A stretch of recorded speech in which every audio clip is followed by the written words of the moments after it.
একজন মুসলিমের চিন্তা পদ্ধতি অন্য সবার চেয়ে ভিন্ন। এর কারণ হলো আল্লাহর কিতাব। এটা আমাদের চিন্তাধারাকে রূপদান করে।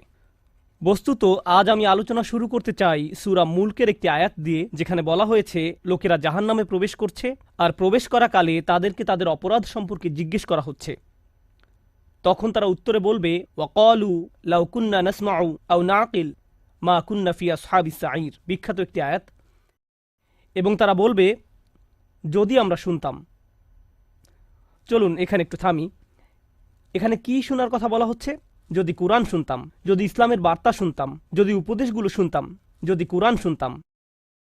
এই অংশটি সবাই বুঝে, কিন্তু এরপরের আয়াতে ওয়া না আকিলু বলা হয়নি, বলা হয়েছে আও না আকিলু। লাউ কুন্না নাসমাউ আও না আকিলু। আর আরবিতে আও অর্থ অথবা।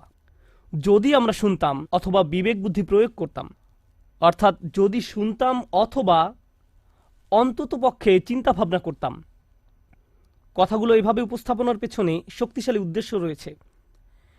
একদিকে মুসলমানরা কিছু শুনলে সেখান থেকে কিছু শেখার চেষ্টা করবে। আমরা খুতবা শুনি, রিমাইন্ডার শুনি, লেকচার শুনি, কিছু পড়লেও আমরা ওইখান থেকে শিখি। এগুলো থেকে আমরা উপদেশ গ্রহণ করে থাকি এবং হতে পারে এগুলোর আলোকে নিজের ভালোর জন্য নিজের মাঝে পরিবর্তন আনি। অন্তত পক্ষে প্রত্যেকের মাঝে পরিবর্তনের চেষ্টা থাকা উচিত। এই মানুষগুলোর আজ এই পরিণতির অন্যতম একটা কারণ হলো ভালো ভালো উপদেশ শোনার পরেও তারা নিজেদের পরিবর্তন করেনি। তারা শুনতে অস্বীকার করলো। মানে শ্রবণ করার দুইটা দিক রয়েছে। একদিকে কিছু কথা কানে প্রবেশ করা, আর অন্যদিকে সে কথাগুলো নিজের জীবনে প্রয়োগ করা। আরবি ভাষার ক্ষেত্রে এই কথা যেমন সত্য, তেমনি ইংরেজি ভাষার ক্ষেত্রেও সত্য। যেমন যখন একজন বলেন, আমি তাকে উপদেশ দেওয়ার চেষ্টা করেছি কিন্তু সে শোনেনি, এর অর্থ এটা নয় যে সে আমার কথা শুনতে পায়নি, বরং এর অর্থ হলো সে আমার কথা অনুযায়ী কাজ করেনি। তাহলে দেখা যাচ্ছে শ্রবণ করার মাঝে এই দুইটি দিক রয়েছে। কিন্তু পরের কথাটির উপর আজ আমি জোর দিতে চাই, অথবা যদি আমরা চিন্তা ভাবনা করতাম, যদি আমরা নিজেদের বিবেক বুদ্ধি প্রয়োগ করতাম। এই আয়াতের বাহিরে আরও বহু আয়াতে আমাদের বলেছেন একজন মুসলিমের নিয়মিত চিন্তা করা উচিত। এমনকি যখন সে কোনো শায়েকের কাছ থেকে কিছু না শুনে নিভৃতে বসে থাকে, তখনও তার চিন্তা করা উচিত। আমরা সর্বদা চিন্তাশীল মানুষ। তো যে বিষয়গুলো আমাদের চিন্তাশীল বানায় তা হলো আয়াত। আল্লাহর নিদর্শনগুলোর উদ্দেশ্য হলো লাআল্লাহুম ইয়াতাফাক্কারুন লিকওমি ইয়াকিলুন লাআল্লাকুম তাকিলুন লিয়াদাব্বারু লিআয়াতি, যাতে তারা এর আয়াতসমূহ নিয়ে গভীরভাবে চিন্তা করে। আর আয়াত বলতে শুধু কোরআনের আয়াত বোঝানো হচ্ছে না, চারপাশে আল্লাহর যে বিস্ময়কর সৃষ্টি রয়েছে তাও বোঝানো হচ্ছে। যখন বাহিরে গিয়ে আকাশের দিকে তাকান, তখন আপনার এটা নিয়ে চিন্তা করা উচিত। আমরা যখন বাহিরে কোনো গাছের দিকে তাকাই, তখনও আমাদের চিন্তা করা উচিত। মুসলিমদের তো এটাই করার কথা। সবাই যা দেখে আমরা তো তা নিয়ে ভিন্নভাবে চিন্তা করি। তারাও দেখে আর আমরাও দেখি, কিন্তু আমরা যখন দেখি আমরা এর সাথে অন্য কিছুও পর্যবেক্ষণ করি, আমরা চিন্তা করার সুযোগ দেখি। তো আজকের খুতবাহ এমন একটি বিষয় নিয়ে যা অনেকটা উপেক্ষিত। আল্লাহ আজ্জা জাল্লা চান আমরা যেন এই সম্পর্কে চিন্তা করি। তিনি চান আমরা যেন ব্যাপারটা গভীরভাবে ভেবে দেখি। এভাবে দুটি বিষয়ের মাঝে পার্থক্য তৈরি হয় যখন আমরা ভাষা ভাষা কোরআন অধ্যয়ন করি এবং সামনে এগিয়ে যাই, অথবা আমরা থামি এবং আল্লাহ সুবহানাহু ওয়া তাআলা কি বলছেন তা নিয়ে গভীরভাবে ভেবে দেখি। তিনি এই অসাধারণ আয়াতে বলেন, ওয়া আওহা রব্বুকা ইলান নাহলে। আল্লাহ ওহী অবতীর্ণ করেন, আপনার রব ওহী অবতীর্ণ করেন। যখন বলেন আওহা রব্বুকা, কোরআন যেহেতু রাসূলুল্লাহ সাল্লাল্লাহু আলাইহি সাল্লামের নিকট অবতীর্ণ কালাম, যখন বলা হয় আপনার রব অবতীর্ণ করেছেন, রাসূলুল্লাহ সাল্লাল্লাহু আলাইহি সাল্লাম যখন এই কথা শুনছেন, তিনি হয়তো ভাবছেন আমার রব আমার প্রতি কোরআন নাজিল করেছেন। কিন্তু এই আয়াতে আল্লাহ বলছেন, আমি আপনার নিকট অবতীর্ণ হওয়া ওহী সম্পর্কে কথা বলছি না, আমি মৌমাছির নিকট অবতীর্ণ হওয়া ওহী সম্পর্কে কথা বলছি। যেই প্রভু আপনার নিকট কোরআন অবতীর্ণ করেন, তিনি মৌমাছির প্রতিও কিছু একটা অবতীর্ণ করেন। ব্যাপারটা নিয়ে একটু ভেবে দেখুন। মৌমাছি আমাদের অধিকাংশের নিকট গুরুত্বপূর্ণ কোনো বিষয় নয়। এমন নয় যে আমরা প্রতিদিন এটা দেখি। যদি দেখেন ভয় পেয়ে তাড়িয়ে দেন। আর যদি শহরে বাস করেন, তাহলে তো আপনি এমনিতেই প্রকৃতি থেকে অনেক দূরে। মোটের উপর আমরা ইট পাথরের শহরে থাকি। আল্লাহর সৃষ্ট বিস্ময়কর প্রকৃতির সাথে আমাদের সাক্ষাৎ হয় কদাচিৎ। যে একটি সৃষ্টিকে এখনও এড়ানো যায় না তা হলো আকাশ। আকাশ সব সময় উপস্থিত। যারা ব্যস্ত শহরে বাস করেন তাদের এমনকি উপরের দিকে তাকানোরও সময় থাকে না। তারা আশেপাশে তাকান, বাসে যাতায়াত করেন, তারা এমনকি আকাশও দেখেন না। তাহলে আমরা কি নিয়ে ভাবব? আমরা এমনকি নিজেদের জন্য চিন্তা করার সময় পাই না, বা আল্লাহ আমাদের যা নিয়ে চিন্তা করতে বলেন তা নিয়েও ভাববার সময় পাই না। তো এই খুতবাতে আমি আপনাদের এমন জিনিস নিয়ে চিন্তা করতে বলবো যা আমরা সম্পূর্ণরূপে উপেক্ষা করি একটি মৌমাছি। বিশেষ করে আল্লাহ আয্যা ওয়া জাল্লা তার রাসূল সাল্লাল্লাহু আলাইহি সাল্লামকে বলেন, এমন এক ধরনের ওহী আছে যা আমি আপনার নিকট অবতীর্ণ করেছি মৌমাছির প্রতি। সুবহানাল্লাহ। আমাদেরকে মৌমাছি নিয়ে চিন্তা করতে হবে, কারণ কোরআনে আল্লাহ যা কিছু বলেছেন সবকিছু আমাদের হেদায়েতের জন্য। তাই একজন বিশ্বাসী হিসেবে এই ক্ষুদ্র সৃষ্টির প্রতি আমাদের এখন অন্যরকম একটা শ্রদ্ধা তৈরি হয়েছে, কারণ আল্লাহ বর্ণনা করেছেন এই ক্ষুদ্র সৃষ্টি আল্লাহর ওহী গ্রহণ করে থাকে। আল্লাহ এমন কথা গরু সম্পর্কে বলেননি, তিনি এমন কথা উট সম্পর্কেও বলেননি, তিনি পাখি সম্বন্ধেও এমনটি বলেননি। ওই প্রাণীগুলোর কথাও তিনি উল্লেখ করেছেন, তিনি বহু প্রাণীর নাম উল্লেখ করেছেন কোরআনে। অন্য অনেক সৃষ্টির কথা কোরআনে এসেছে, কিন্তু ওহীর ব্যাপারটি যা আমাদের মনোযোগকে বিশেষভাবে আকর্ষণ করেন, এই সৃষ্টির মাঝে বিশেষ কিছু রয়েছে যার দরুন আল্লাহ আমাদেরকে এর প্রতি মনোযোগ দিতে বলেছেন। আর এটা একটা ভাবনার বিষয়। প্রকৃতপক্ষে যদিও এটা আজকের খুতবার বিষয় নয়, ব্যক্তিগতভাবে কয়েক মাস পূর্বে যখন আমি এই আয়াত নিয়ে গবেষণা করছিলাম, আমি মৌমাছির উপর নির্মিত 5-6টা ডকুমেন্টারি দেখেছিলাম। কারণ আল্লাহ চান আমরা যেন এই জীবটাকে কদর করি। আল্লাহ একে ওহী দিচ্ছেন, তাই এই প্রাণীটি যাই করুক না কেন তার সাথে ওহীর একটা সম্পর্ক আছে। এটি ওহীর দ্বারা অনুপ্রাণিত হয়ে কাজ করে। আমি মৌমাছি সম্পর্কে বেশি কিছু জানতাম না, তাই আমাকে এই বিষয়ে অধ্যয়ন করতে হয়েছিল। আমি এই অধ্যয়নকে ইসলামী অধ্যয়ন মনে করি। ডকুমেন্টারি দেখে দেখে মৌমাছির জীবন প্রণালী শেখা এবং নোট করা আমার জন্য এটা আল্লাহর দ্বীন অধ্যয়ন করার নামান্তর। কারণ এই বিষয়টা নিয়ে আল্লাহ আমাদেরকে চিন্তা করতে বলেন। আল্লাহর এই কিতাব থেকে জ্ঞান এবং প্রজ্ঞা অর্জন করতে হলে আমাদের দৃষ্টিভঙ্গির প্রসারতা থাকা জরুরি। যাই হোক, এই আয়াতে আল্লাহ বলেন, আনিত্তাখিযি মিনাল জিবালি বুয়ুতা। আল্লাহ মৌমাছির প্রতি ওহী নাজিল করেন। ইত্তাখিযি এর অর্থ সরাসরি আদেশ। ইত্তাখিযি এখানে প্রত্যাশিত ভাষা হওয়ার কথা ছিল আনতাত্তাখিযা মিনাল জিবালি বুয়ুতান, পাহাড়ে। এর বাসা নির্মাণ করা উচিত পাহাড়ে। ওয়ামিনাশ শাজারি এবং গাছে। ওয়ামিম্মা ইয়ারিশুন এবং তারা যে গৃহ নির্মাণ করে তাতে, অর্থাৎ মৌচাষীরা এর জন্য যে খাঁচা নির্মাণ করে, যে গৃহ নির্মাণ করে তাতে। তাহলে মানুষ তাদের জন্য যে খাঁচা তৈরি করে তাতেও এরা বাসা তৈরি করতে পারে। এখন আমরা এই আয়াত থেকে যা শিখি, প্রথমত আল্লাহ বিশেষভাবে উল্লেখ করলেন তিনি মৌমাছিকে সরাসরি আদেশ দিয়ে থাকেন। ইত্তাখিযি ব্যাকরণের দিক থেকে ফেলে আমরের মধ্যম পুরুষে ব্যবহৃত হয়েছে। আল্লাহ সরাসরি মৌমাছির সাথে যোগাযোগ করে বলছেন তার কোথায় বাসা বানানো উচিত। এই আদেশের আরেকটি অসাধারণ উপকার হলো, যদি কখনো মধু বা মধু উপজাত কোনো দ্রব্য খেয়ে থাকেন, পৃথিবীতে যার বিশাল বাজার রয়েছে, প্রকৃতপক্ষে এটা শুধু মধু নয়, অধিকাংশ খামার, উদাহরণস্বরূপ ক্যালিফোর্নিয়াতে রয়েছে পৃথিবীর সবচেয়ে বড় কাঠবাদামের খামার। পৃথিবীর 90% কাঠবাদাম আসে সেখান থেকে, আর এর সবটা আসে মূলত মৌমাছির সাহায্যে, যারা বিভিন্ন রকম কাঠবাদামের গাছ থেকে ফুলের রেণু সংগ্রহ করে এবং পরাগায়নে সাহায্য করে, এবং এজন্য কৃষকরা সেখানে মৌ চাষ করে। এখন আল্লাহ এর প্রতি ওহী নাজিল করে বলেন তুমি বাসা বানাতে পারো পাহাড়ে, বাসা বানাতে পারো গাছে। যদি আল্লাহ না বলতেন ওয়ামিম্মা ইয়ারিশুন, তাহলে আপনারা মৌমাছির বাসা পেতেন শুধুমাত্র পাহাড়ে এবং গাছে। আমরা কখনোই মৌ চাষ করতে পারতাম না। কিন্তু তিনি বলেছেন ওয়ামিম্মা ইয়ারিশুন, যেন আমি আর আপনি মধু খাওয়ার স্বাদ উপভোগ করতে পারি। কারণ আল্লাহ একে অনুমতি দিয়েছেন মানুষের তৈরিকৃত বাসায় মৌচাক নির্মাণের জন্য, যেন আমরা এর চাষ করতে পারি। ব্যাপারটা নিয়ে একবার ভেবে দেখুন। এই ভাবনা আমাদেরকে এই সত্য অনুধাবন করতে সাহায্য করে যে আল্লাহর সৃষ্টি জগৎ থেকে যত কিছু আমরা উপভোগ করতে পারছি, এর কারণ আল্লাহ এদেরকে সরাসরি আদেশ করেছেন আমাদের সেবা করার জন্য। এই ক্ষেত্রে মৌমাছিকে আদেশ করা হয়েছে আমাদের সেবা করার জন্য। তাই যখন মানুষ মৌ বক্স নির্মাণ করে, তুমি তাকে নিজের বাসা হিসেবে গ্রহণ করে নাও। কিন্তু আজ আসলে যে বিষয়টা নিয়ে কথা বলতে চাই তা হলো এই ক্ষুদ্র সৃষ্টি থেকে কিছু পথ নির্দেশনা। শুধু এই সৃষ্টির কদর করা নয়, বরং কিছু হেদায়েত। আর আমি এমন কিছু শিক্ষা এর কাছ থেকে পেয়েছি যা আমাকে সম্পূর্ণ হতবুদ্ধি করে দিয়েছে। আমি রাসূলুল্লাহ সাল্লাল্লাহু আলাইহি সাল্লামের একটি হাদিস পেয়েছি, ওয়াল্লাযী নাফসি বিয়াদিহি, আমি সেই সত্তার শপথ করে বলছি যার হাতে আমার প্রাণ। আল্লাহ রসুল সাল্লাল্লাহু আলাইহি সাল্লাম কোনো শপথ করা ছাড়াই যা ইচ্ছা বলতে পারতেন, কিন্তু তিনি সর্বপ্রথম আল্লাহর নামে শপথ করেছেন, কারণ তিনি এখন যা বলতে যাচ্ছেন নিশ্চয়ই তা আশ্চর্যজনক কোনো বিষয়। তিনি বলেন, ইন্না মাসালাল মুমিন কামাসালিল নাহলা, ঠিক মৌমাছির মতো। মুমিনের উদাহরণ হলো ঠিক মৌমাছির মতো।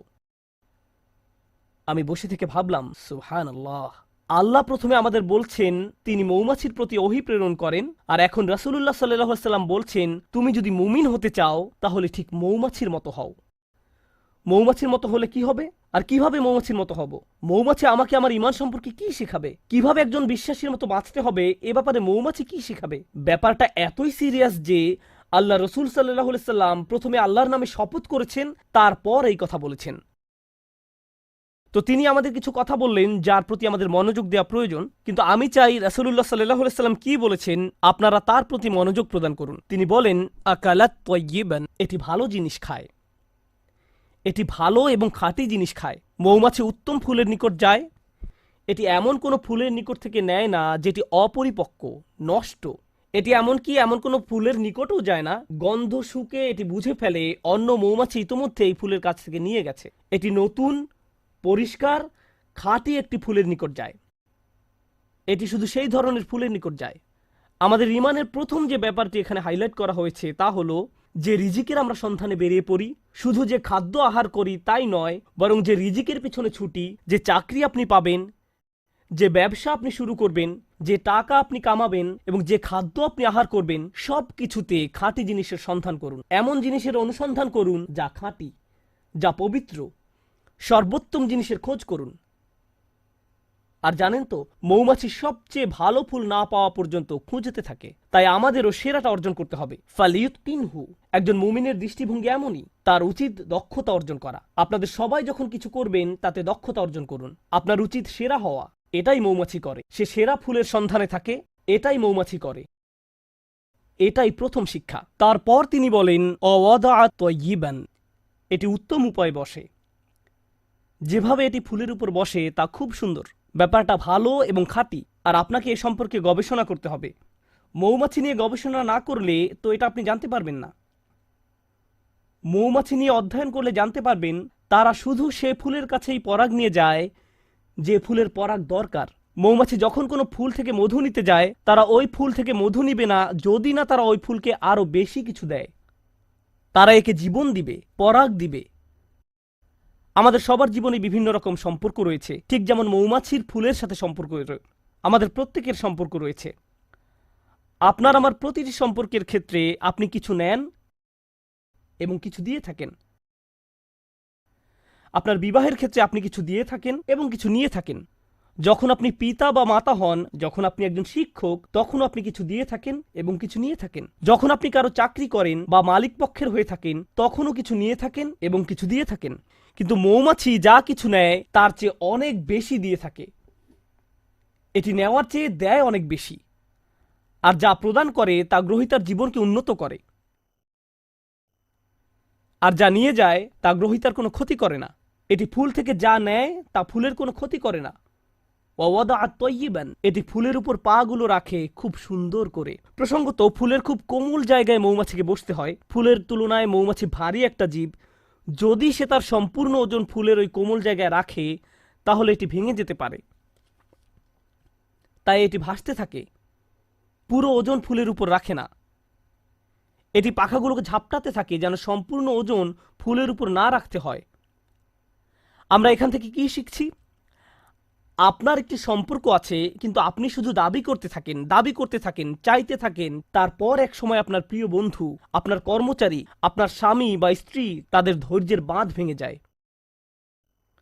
আপনার কিছু জিনিস দরকার, হ্যাঁ আমি একমত, কিন্তু অতিরিক্ত নিতে যাবেন না। তাদেরকে এমন চাপে ফেলবেন না যে তারা ভেঙে পড়বে। আর যদি কিছু চান তাহলে বেশি করে প্রদান করুন। তার জন্য কিছু নিয়ে আসুন, তারপর দাবি করুন। আর যখন চাইবেন কম করে চান, জাস্ট যতটুকু দরকার, যতটুকু প্রয়োজন।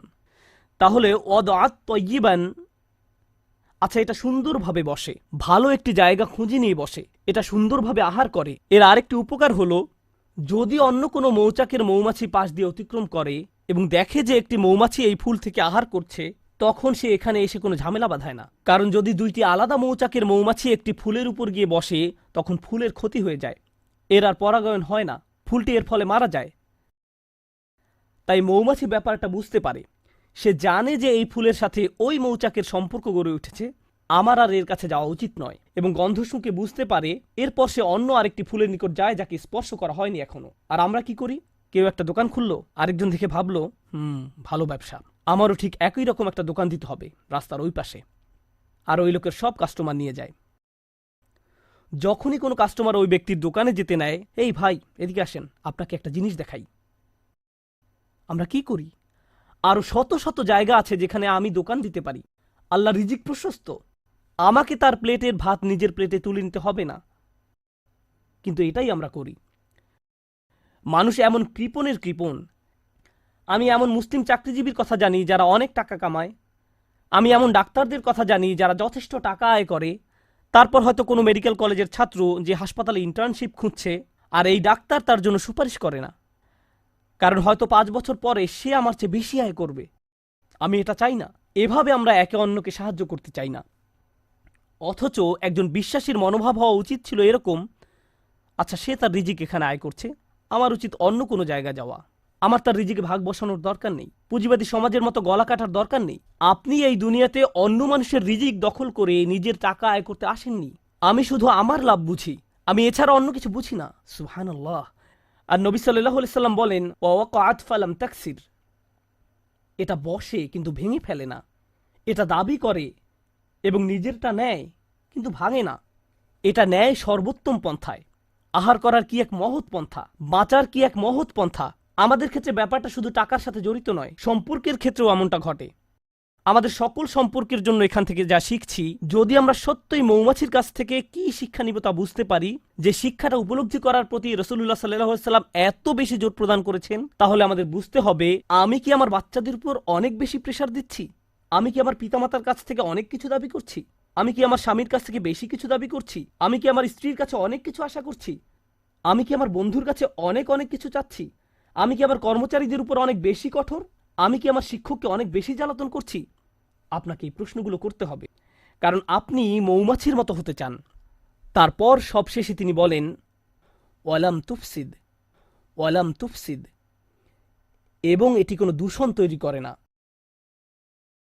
মৌমাছিদের একটি উল্লেখযোগ্য ব্যাপার হলো, যে ফুলের কাছে তারা মধু আহরণ করতে যায় তা নিজেদের বাসা থেকে অনেক দূরে, সুতরাং তারা অনেক দূর পথ ভ্রমণ করে, কখনো কখনো তা কয়েক মাইলও হয়ে থাকে। এরপর তারা নিজেদের মৌচাকে ফিরে আসে। আর মৌচাক শুধু তার নিজের বাসা নয়, তার বিশাল প্রতিবেশী রয়েছে, সবাই এই মৌচাকে বাস করে। আল্লাহ তাদেরকে বিশেষ ধরনের নাচ শিখিয়েছেন। একটি নির্দিষ্ট নিয়মে তারা বাতাসে ভাসতে থাকে, যা অন্য মৌমাছিদের জন্য অন্য ফুলের পথ বাতলে দেয়। দেখো, আমি আমার নিজের জন্য কিছু রিজিক পেয়েছি, তোমরাও অমুক অমুক ফুল থেকে উপকার পেতে পারো, আমি তোমাদেরকে সেই রাস্তা দেখিয়ে দিচ্ছি। এটা তখন তাদেরকে পথ দেখায়। এর নাম হলো বি ড্যান্স। জনপ্রিয় পরিভাষা হলো বি ড্যান্স। তারা অন্য মৌমাছির সামনে এই নাচ দেখাতে থাকে, যেন অন্যরাও থেকে মধু আহরণ করতে পারে, যেন তারাও খেতে পারে। এভাবে তারা নিজেদের সমাজ তৈরি করে, একসাথে তারা নিজেদের মৌচাক নির্মাণ করে। তো এটা বুঝতে পারে যে যখন কেউ কোনো কিছু থেকে উপকার পেয়ে থাকে, এটা কোনো প্রতিযোগিতা নয়। যদি সে অন্যদের উপকার পাওয়ার সুযোগ করে দেয়, এর মাধ্যমে আসলে সবাই উপকৃত হয়। আমি নিজে নিজে একটি মৌচাক নির্মাণ করতে পারবো না, আমাদের সবাইকে এর জন্য কাজ করতে হবে। পক্ষান্তরে মুসলিম সমাজে কি হয়, যখন আমাদের ঈমান থাকে না, যখন কেউ উন্নতি করে আমরা হিংসুক হয়ে পড়ি। তাহলে কাউকে বলতে চান না কিভাবে এই উন্নতি করলেন। আচ্ছা, আপনার দোকানের সাপ্লাই কোথা থেকে পান? আমি জানি না, ভুলে গেছি। আচ্ছা, আপনার চাকরির জন্য কোথায় আবেদন করেছেন? আপনার রিজিউমি কেমন? আমি জানি না, ফাইলটা হারিয়ে ফেলেছি। আপনি কাউকে সাহায্য করতে চান না। এটা হলো প্রতিযোগিতা। আমি কেন প্রতিযোগিতায় আরেকজনকে সাহায্য করব? আমি কেন তাকে বোর্ড কমিটিতে সিট পেতে সাহায্য করব? আর রাসূলুল্লাহ সাল্লাল্লাহু আলাইহি সাল্লাম মৌমাছির জীবনের মাঝে সীমাহীন বিজ্ঞতা দেখতে পেলেন, কারণ আল্লাহ তাকে বলেছেন, দেখো আমি মৌমাছির নিকট ওহী প্রেরণ করছি, ওয়া আওহা রব্বুকা ইলান নাহল। যে পথটা মৌমাছি অনুসরণ করে, আল্লাহ তাকে বলছেন সুবুলা রাব্বিক।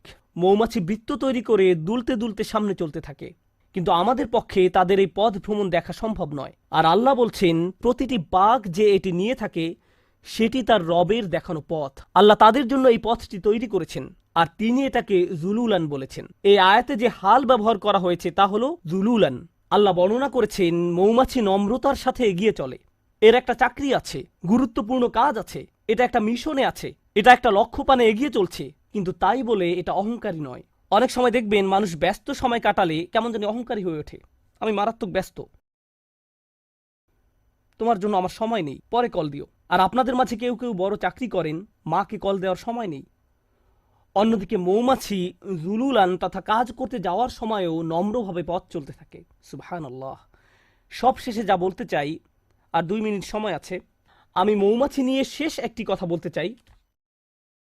যদিও অনেক কিছু বলার ছিল, শেষ একটা কথা, আল্লাহ এই জীবটাকে অসাধারণ করে বানিয়েছেন আর এটাকে তার নিজের কাজ করার যোগ্য করে তৈরি করেছেন। এটা নিজের জীবিকা আহরণ করছে। এই মৌমাছির অন্যদের সাথে সম্পর্ক আছে, নিজে উপকৃত হচ্ছে, সমাজের সবার উপকার করছে। এই সব কিছুর উপরে এটা মৌচাক নির্মাণ করে। এই মধুর উপকার মৌমাছিকে ছাড়িয়ে আরো বহু সৃষ্টির মাঝে ছড়িয়ে পড়ে, যা শিফাউন লিন্নাস। এই মধুতে মানবজাতির জন্য রয়েছে চিকিৎসা।